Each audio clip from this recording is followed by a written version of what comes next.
Dr. Barnes here, board certified psychiatrist, founder of Mindful Medicine. I want to go over how I kind of look at substance use from a neurotransmitter perspective, and sometimes it helps to understand it in this way to really approach substance use treatment maybe a little bit different from a psychiatric perspective. So here we go. Basically, I try to think of the baseline. So baseline neurotransmitters, if you were going to like graph neurotransmitters, let's say have to be in a very specific range. So whether it's, serotonin or norepinephrine or maybe dopamine, right?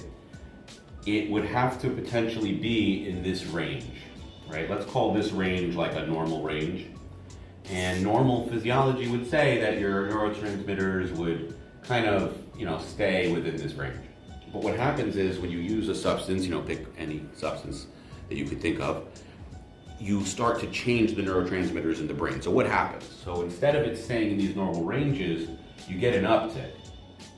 And now you're up here, and that feels great. If dopamine goes up, you get a euphoria, you get a high, and you could probably think differently and potentially better, but also comes with the negative consequences of that substance, obviously. Then what happens is when you come off of the substance, what you would think would happen is that it would normalize to here. But that's not what happens. And you get, unfortunately, an under dip. And people start feeling here. Now, if you take your serotonin, norepinephrine, and dopamine and you put it below normal, because remember it's supposed to be in this range, you put it below normal and suddenly you get a clinical depression. This literally feels like depression right here. So this is going to look like a major depressive disorder. It can come with anxiety, worry, fear, panic, all types of not good feelings. So what happens, you compare how you felt here to how you felt here. And you're like, well, I don't want to be here anymore. So you use again, the substance comes in again. And what happens is you shoot up even higher and you feel even better, which is like, in a way, positively reinforcing the behavior of the substance use.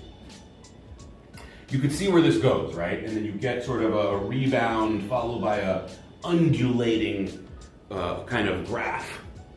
And this is part of the issue, is that the neurotransmitters don't drop to normal, they drop below normal, and then people are kind of chasing a feeling for long term. And psychologically speaking, they're not exposing themselves to certain feelings so that when you do detox yourself, let's say years go by and now you remove the substance completely, suddenly the individual is feeling feelings that they never felt before, which could be immensely difficult.